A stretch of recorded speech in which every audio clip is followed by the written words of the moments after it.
Baseball has always been more than a game. It's a classroom, a proving ground, a place where character is tested, resilience is forged, and champions are built. Join Coach Chuck, Coach Bucket, and Coach Matt as they share decades of experience, practical wisdom, and conversations that reach far beyond the diamond.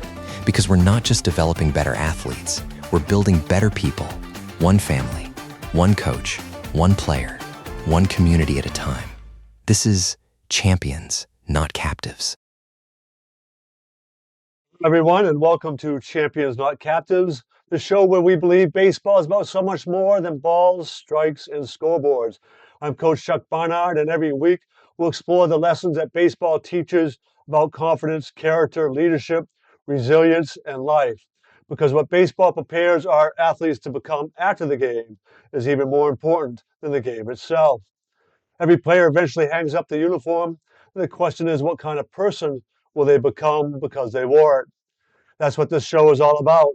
Each week, my co-hosts and I will have honest conversations about youth baseball, travel baseball, coaching, parenting, player development, and the mindset that helps athletes thrive both on and off the field.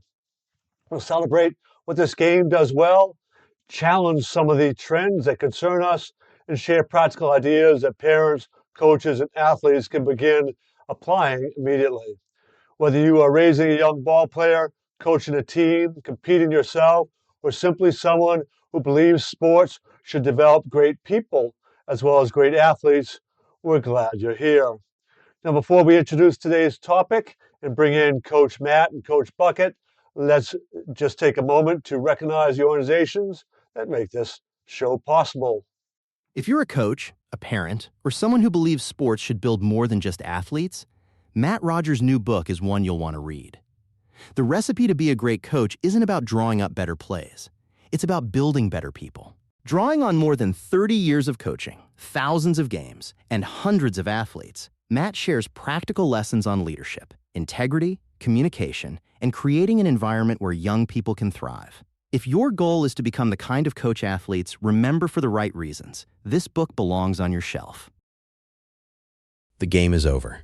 Maybe your child hit the game-winning home run. Maybe they struck out with the bases loaded. But one of the most important moments of the game may still be ahead. The ride home. For more than 50 years, Coach Bucket Paul Benzer has watched how the words parents and coaches use after the game can build confidence and resilience, or create pressure that lasts far beyond the final out. The ride home is about turning those 20 minutes into something more. More connection, more perspective, more unconditional love. Because someday, they may forget the score, but they will never forget how you made them feel. Order the ride home today. If you want to play college baseball, talent alone won't separate you from the pack. Thousands of talented players are chasing the same goal. They practice. They put in the work. They want the opportunity. So what separates the players who get there? Often, it's how a player responds to pressure, failure, adversity, and confidence when the game gets hard. Because when talent is equal, mindset can become the difference. Train the mindset that separates equally talented players. Visit collegetrackbaseball.com. Back to Champions Not Captives. I want to start today's conversation by making something very clear. Winning matters. Athletes should want to win. Coaches should prepare teams to win. Learning how to compete, how to perform under pressure, and how to pursue excellence are some of the great lessons sports can teach. So this is not going to be a conversation about whether winning is important. It is. The question is, when does winning become too important? When do we begin sacrificing development for today's victory? When does fairness become negotiable? When does what's best for the athlete become secondary to what's best for the team? And when does a child's game start satisfying the needs of the adults more than the needs of the kids playing it? Championships matter, but what we are willing to sacrifice to win them matters even more. So today we're asking a deceptively simple question. How do we teach young athletes to compete to win without teaching them that winning is what matters most? Let's bring in Coach Matt and Coach Bucket, and let's start the conversation. I know in conversations we were all athletes don't like to lose. I have never enjoyed losing.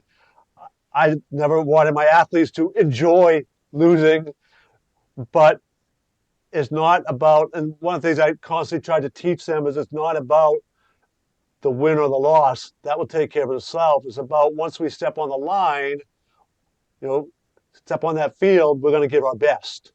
We are going to prepare to try to beat the opponent. We're going to be prepared to hopefully make fewer mistakes than they make, play the game well, play the game hard, and then let the wins or losses just take care of themselves.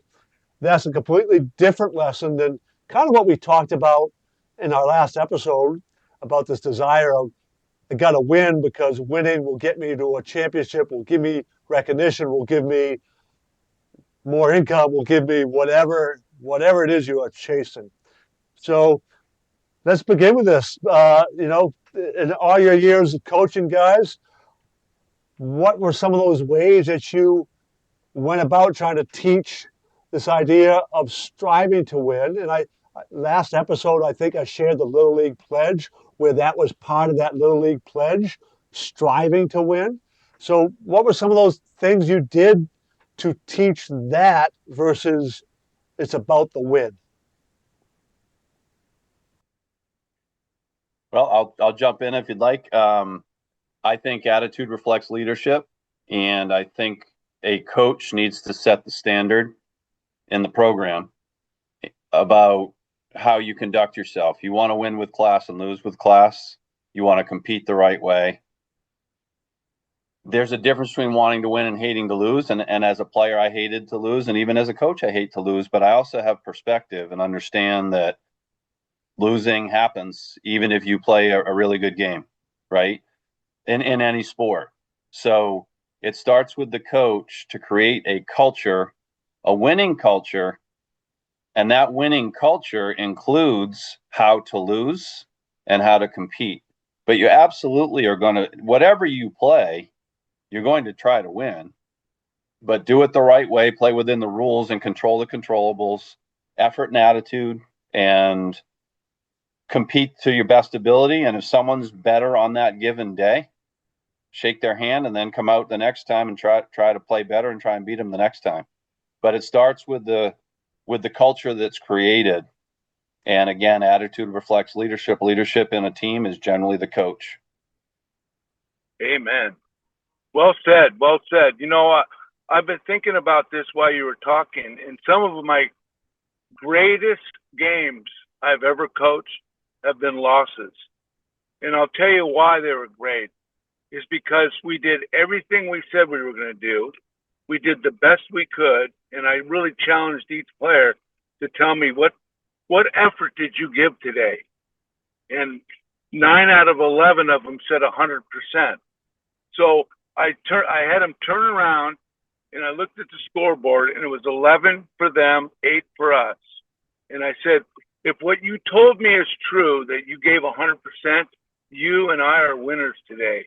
Okay, because we did the best we could, and we did everything we could. That's why I use the word win stands for what's important now. So what's important now is I'm getting ready for my next at bat. I'm watching release point. I'm in the on deck circle, getting my timing down. What's important now? I take it to the plate. Okay, if you follow those things and it doesn't come out to be a win, you are a winner because you did everything right. You followed your preparation. You made good contact, and the guy made a great play. Yes, that's a right-hand turn. In baseball, we're trying to go to the left-hand turns, like NASCAR. But no big deal. You did the best you could, and that's why I'm telling you that some of my greatest games I've ever coached were losses. And I really mean that because there's some things you just can't control, but I can control my attitude, I can control my mouth, and I can control my effort. And that's it. You are a winner. And I'll tell these kids all the time that why are we a winner? Because we did the next right thing right. We did what we tried to do, and things just didn't come out our way. It's okay. in the work I do with mindset, with the one-on-one stuff, one of the things in that process is about letting them know. And Matt, I've heard you say this a lot, is controlling the controllables, right? So I'm going to help you control what you can control, your emotions, the stories you're telling yourself, the thinking, your state management. Then we're going to try to let everything else take care of itself. And some of the games, and it really stands out in particular with some pitchers I've worked with, were actually losses. So I can think of two in particular. One, my oldest son. It was a big game against Gorham as we're fighting for heel points towards the end of the year. It's a nothing game going to the bottom of the seventh inning, and this kid ends up getting a two out RBI single on a waste pitch that was out of the strike zone, drove in the winning run. Like you, you know, you controlled everything you could control. Another kid who was facing Cheverus, actually. So he was facing Cheverus High School in a championship, not a championship game, but in the playoffs. They were the 13th seed and had a huge upset to be facing Cheverus. And the kid who was pitching, a good pitcher, probably the second best pitcher on the team, but he's going against one of the best pitchers in the league. He knew he had to be on his A game, so he stopped by my house for a little tune-up session before the game. He lost the game in 9 innings, 1-0, after pitching out of a bases-loaded jam with nobody out in the bottom of the seventh inning by stepping off the mound, resetting like I told him how to do. He did everything. The outcome was you lost, but you controlled what you could control. That's it. That's about all we can help prepare them to do, right? And that's kind of the lesson that I'm afraid gets lost too much. It's sometimes in coaches, for whatever it is they're pursuing, their own name recognition, their own championships, maybe they pitch a guy too long or back-to-back games that, throwing him 200 pitches one game and he comes right back with 2 days rest another. Or that's child abuse. Yeah. So again, rules are there to be enforced and all, but to me, it's a mindset there too of coaching. So how do we go about, or how did you guys go about teaching that kind of mindset? Matt, you said leadership, right? So it starts with you as a coach. What sort of things do you do to keep yourself grounded, try to keep your perspective for yourself? Because, like you said, I don't like to lose, but I got to try to keep that perspective. You guys want that's the word, Chuck. It's perspective. I alluded to this in a previous episode. Before I coached a team, before we even played a game, we went and visited kids in the children's hospital, and I told that whole story. And I did it because it's the right thing to do. It's a great thing to do, to visit kids that are less fortunate than we. And we had an amazing time. But what it also did is it gave us constant perspective. Whatever situation we were in, we were never under the pressure that those poor kids were in. So there's another example. I coached a team, and I think it was a 11 or 12U team. And in Little League, as you probably all know, it's 46-foot mound. This was actually a 50-foot mound because it was one of those transition diamond. So it's significantly more strain on a kid's arm, whether parents and coaches want to admit that or not. And like Coach Bucket said earlier, it's AAU, so it's the Wild Wild West, so they have no rules. And we made it to the championship game, and it was the first time in the program's history that a team had made it to the championship. and we were playing against a team from Massachusetts. It's 95 degrees. We're playing at UMass Lowell, and it was a great game. We gave up an unearned run in the first inning. I pitched kids. I wrote about this in my book. I pitched kids 2 innings, 2 innings, 2 innings. It's a 7-inning game. They had this lefty throwing. He threw about 160 pitches. They won 1-0. They won the championship. And I immediately pulled my team with our parents out to the outfield after we shook hands and everything, and we lost with class and dignity. And I said, I'm so proud of you. You all won. And I wanted to joke and say, hey, why don't we pass the hat and collect some money for that kid so he can have his Tommy John surgery in a few years, because he's throwing curveballs. He threw way too many pitches from that distance in that heat at that age, and they won the championship. Big deal. I wouldn't do it any differently. It's like Coach Bucket said. So we lost. I wouldn't do it any different. By the way, I also batted 14 players. They had 14 kids there, and they batted 9. 5 kids didn't get in the game. And it's AAU, and they all paid. So it's perspective, and it's also we have to be consistent. Coaching is like parenting. We have to be consistent. We can't be one way one day and change the next. We can't say something and then do something different. That's disingenuous. We have to do it consistently, and that's how you instill that in the kids, and the kids know immediately. So that's beautiful. I have a quick story about rules. So I'm coaching Lincoln High School in Portland, Oregon. I have a kid by the name of Nolan Farr. He's the #1 ranked pitcher in Oregon with scholarships to Oregon and Oregon State. Discussion. We're playing the Dow. And so before I get into the story, we would meet every year, parents and players, and I'd have a flip chart, and I'd write down the rules of the team for the year. And I'd write down something, and I would ask the crowd, fair or not fair? And they said fair. So I'd write it down. Got to have a belt, got to have your shoes shine. I didn't dictate these. I asked them if it's fair or not fair. And if they didn't want to do it, then I would challenge them to why. And once I got all the rules written down on a flip chart in front of the parents, in front of the kids, the season started. And so we got a 2.5-hour bus ride to the Dalles, which is our #1 competitor in Dallas, Oregon. And we get up there and we're getting ready to warm up, and the guys go down the foul line, and Nolan comes to me and says, hey, I noticed I'm not pitching today. This is the biggest game of the year. And I had all the kids sit down on the bench, and I asked Nolan to stand up. He stood up, and I said to the kids, why isn't he in the lineup? And they said he forgot his belt.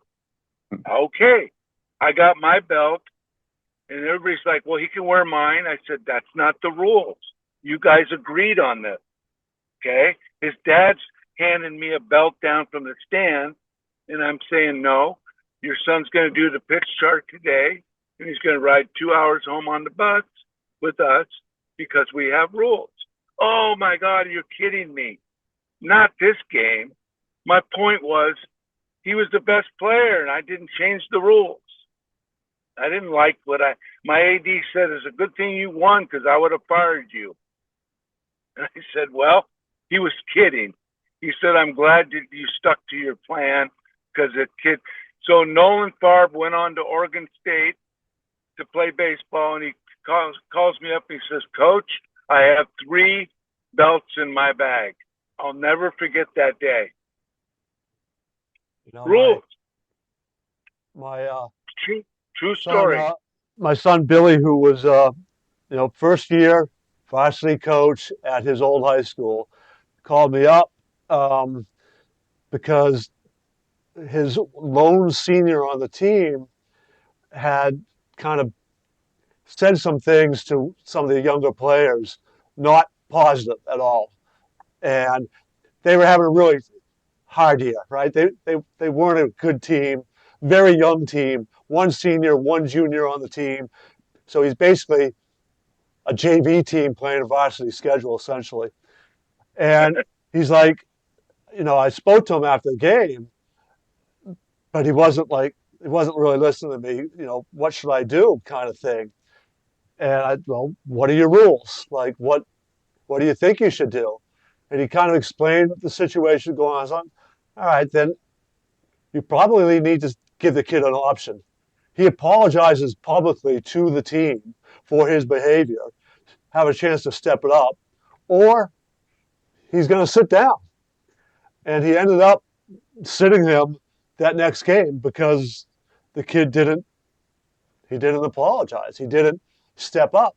And that was really hard because he was a senior. He was one of the better players and all these things. But it's like, you'll be glad you did in the long run, believe me. And he got it. Like, he understood. He goes, yeah, you're right. But that whole idea of sticking by the rules. The other thing you brought up, yeah, go ahead. It just goes back to what Matt talked about. If you get a team, you haven't played a game or you haven't practiced, and you explain to the parents your philosophy. I'm here to develop the kids. Yes, I want to win, but I'm not going to win by violating or changing something. I need the parents to support us. This is a development program. I'm developing them for the next level. Yes, I want to win, but I'm playing every kid. We're going to play multiple positions, and we're going to learn the game. And I need your support. So, and if you're not happy with this is a perfect time for you to go on to another team. But once we start, I want everybody to understand this is how I'm going to run this ball club.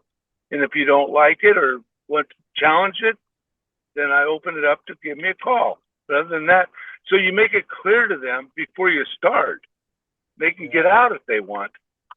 That communication is hugely important. Like, still remember when I was in Little League, having a conversation with the kids, also handing that information off to the parents. So they all understood, said, all right, we're in Little League. This is about learning how to play the game of baseball. You can't learn how to play the game of baseball if you aren't playing. So you guys are going to play, but it's also learning how to win. So at the end of the year, guys, I'll be able to show you that you all played pretty much the same number of innings, but there was probably 3 or maybe 4 of you who played a little bit more than the others. All right. And you'll recognize that they're probably our leaders, the guys that we have in there. But you're all going to get lots of opportunity to play because it's about development. I did that through Babe Ruth. I could show people a spreadsheet of like at-bats and plate appearances and positions they played and all of that. And I also believed in playing, particularly at Little League, a lot of different positions, right? Like, everybody was learning to pitch too, because you learn so much more, about throwing a ball from pitching and all kinds of things like that.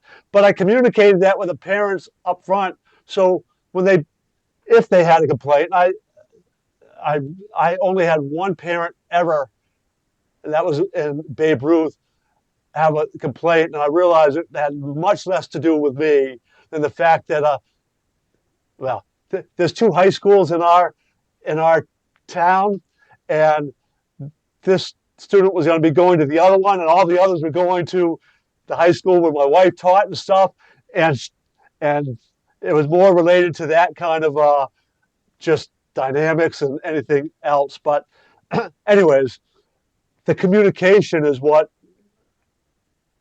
helped, right? Like, listen, this you knew ahead of time, right? You knew ahead of time. So I know, but I tell parents all the time.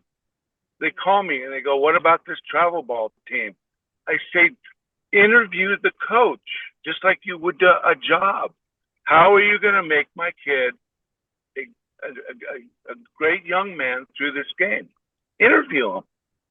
And they don't do it. And then halfway down the road, they're leaving the tournament. They're all pissed off. They go on the internet and they start blowing up the coach. And all you got to do is communicate with them. I mean, I don't know. Why would you not interview a head coach of a 14-year-old travel ball team before you wrote them a check? Why not? I interview people for jobs every day. I don't just take their resume and say, here, you're on the payroll. You know, So there's. I don't know. I think in our last episode we mentioned something about the whole Little League incident that we were talking about, and then we talked about how it could get worse in travel ball, and this is one of my complaints of travel ball, especially for younger ages, is so. And there's a lot of these travel ball teams that they recruit from towns, sometimes quite a bit away, where kids have to travel quite a ways away because, oh, this person's really good. 9-year-old who can, like, he's already 5'10" and weighs 160 pounds and can hit the ball, a country mile because he's just bigger than everybody else at that age. But we're going to bring him in because if we win and we win these tournaments, I'll get more people into my program, and my program will look good, and I'll be able to say, I developed these players or this and that, and it becomes about me and my program and not about developing the young athlete, not necessarily just the baseball player, and the young person, the young man, the young woman. So the nature, I think, of travel baseball without governing bodies and all the other things is a problem, especially at younger ages. Do you guys want to chime in on that? So, Bucket, you want to talk about what we could do about it? Like I still think community leagues are a really good thing at a young age. I don't know how to bring some of that back. Thoughts? Not going. Yeah, we're just not going to. It's too far out of control. So we're just trying to stop the bleeding. But if people aren't open to listening to it, then it's just like my book. I didn't write it for the world. I wrote it for parents, but they don't want to read it because they're guilty of doing all those things, and I can feel that when I talk to them. I watch them. I go to tournaments all the time to look at kids that I train, and I just watch the parents, and it all starts with the parents. And I know they're good people, but I don't understand what their agenda is with their child because it's just baseball. It's just a game. And there's so much to learn in the game if you're around the right people. So get around the right people versus the team that's winning all the championships, because you'll be a winner all your life if you do the next right thing. Do what's right and avoid what's wrong. Do the best you can and treat others the way you like to be treated. And at the end of the day, you sleep pretty well. My 2 cents. The AAU organizations aren't going to change because there's a dollar sign attached to what they're doing. Chuck, you mentioned that if they can grab a kid that can help their program win, they can post it on their sites, and then the parents have the keep up with Jones mentality. Well, like, I got to get with that program, I got to get on that team, even if they're teaching them terrible life lessons. So it is a challenge to combat that. I think the best thing for parents to understand is you don't need AAU baseball when you're younger. If you want to get seen by a college, you might not even need it when you're 16, 17, 18. You can go to direct school prospect camps and be seen. But there is some value to it. Our local program, Maine Lightning, is very good if your kid gets to a point where he decides he wants to potentially play in college and he's good enough and you get on their top team, the college coaches know the program, they're going to go see him. Does that mean you need to play on the 8U team and the 9U team and the 10U team and travel all over God's creation? No. You'd be fine playing Little League baseball or playing in the yard, frankly, and learning the game that way. Yeah, there's so many more benefits too, again, especially younger ages, about playing with your friends, the people you're growing up with, the community. There's having parents show up and the snack shacks and the Saturday afternoon and Saturday morning games. It's just there's something that's being lost by bringing people from God's, all over God's creation to play on one team, even if they're traveling hour and a half to get to their training facility. And again, I will say, Chuck, I do want to say my son loved baseball from the day he was born, and he wanted to play year round when he was little, and I told him no. In the fall, do something different. In the winter, he ended up. I've said this before. He played 3 sports into high school, and then he did play college baseball. So I did coach the AAU teams when he was 10 and 11 and 12. I will tell you a fact, though. Our teams played the fewest number of games in that league every single year for 2 reasons. One, I didn't want to cannibalize Little League. I wanted every kid to play with their town and with their friends. So I scheduled around Little League, whereas other coaches were like, well, we're going to play 50 games and we're going to play 8 games a weekend. And it was crazy. It was crazy. I said, I mean, if the Red Sox aren't playing 4 games in a weekend or 5 games in a weekend, why would you make an 8, a 10, a 12, even a 14-year-old kid do that? Like Coach Bucket said before, it's child abuse, and it's feeding coaches' egos and parents' craziness. You really don't need it. Make sure. I always wanted to give them just enough, but leave them wanting more. If your son or daughter, if you ever say, hey, you have a practice or a game, and their shoulders slump, the slump shoulder test, you should already know that they're doing too much. You're sapping the fun out of the sport, and it might even affect the relationship with you and your child, which is even worse. Completely agree. Yep. We're kind of running out of time, but there was one story that I wanted to share and Bucket, you talked earlier about asking about fairness. And this isn't even a baseball story. This is actually from last spring, track. But I want to get your opinion on this idea of fairness in competition as well. And this actually comes from track. There was a high school track state championship in Connecticut. And so different classes, right, competing. And one class was competing on Saturday, pretty common. And there was an athlete who had a religious exemption for not being able to compete on a Saturday. And it was not communicated to anybody till after the meet was over, when this one high school thought they had won. But this one athlete got an exemption to compete on a different day, on a different event, or not events, but like venue, in a different class against different competition, and have their jumps, because they were the jumper, triple jump, long jump, count against the people who were competing the day before in different conditions. And that jumper's triple jump ended up that distance counting as third place in a meet he didn't even compete in, which gave them just enough points to win the state championship by half a point. The high school that had the championship, they thought, ended up coming in second, filed a protest, had recommended in their protest, all right, we don't think that's even fair, but maybe you announce co-champions. In the end, they said, nope, those jumps count. Now, I put that post up on Facebook, and overwhelmingly, I don't even think there's one person who said, oh, that was fair. Not one. So I guess for this show, what I'm wondering about is this desire to win. So this team knew they had a good jumper.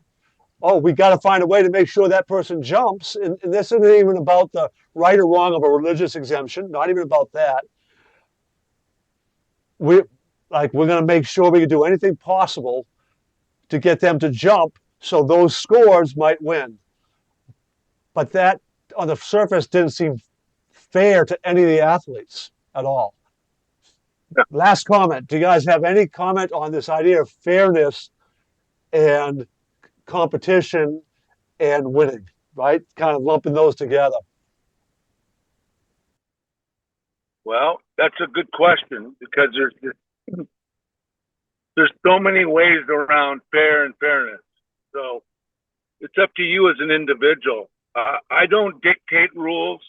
I just think we need to have guidelines, and they need to be agreed upon. And the only way I know how to do that is this fair or not fair? And if it's not fair, tell me why, so I can understand why we wouldn't want this rule. But if you don't take the time to get them all involved and buying into your culture, then you're set up to fail, and they're setting them up to fail. Communication is the key to all of these problems. I really believe it's the key to all of them, because people just don't want to tell the truth. Okay, they have to live with that. But the people that want to tell the truth need to migrate around more people like that and weed out this stuff, because it's not going to get any better. And it starts at the very top. Just look at the way our country is run and all this politics stuff. It trickles all the way down to Little League Baseball. Well, they do it. So what? We can do it. No. Do what's right and avoid what's wrong. Period. I agree. And again, I don't know enough about that situation, Chuck. I guess my question back would be, was there a rule in place that would allow someone with a legitimate reason, which I think, a religious exemption probably qualifies. Was there a rule in place that allowed that, or was this unprecedented? Bottom line, though, is going forward, they need to have a rule in place, and then you have rules and you follow them. Somebody has to enforce them. Right. I think that was one of the biggest complaints, was there was nothing in writing about the precedent for that. And then even if that is okay, when you are setting up the rules, how do you make it fair? Like competing in a triple jump on a day when there's no wind, while the other people were competing in wind, then it kind of, but as you guys said, you need to put things in writing and have it down and communicate it out so everybody kind of knows what the rules are. Well, we've come to the end. Again, another show, a lot of good conversations here, and we appreciate you. For those of you tuning in, hopefully you were able to take something of value from this. It's one of the things whenever I listen to other people's podcasts or what we trying to do here is there's a lot of different nuggets that you can take with you, and we just hope that you take what you needed to take from this and can apply it. And as I always say, I want you to go out there, live life to its fullest. So enjoy.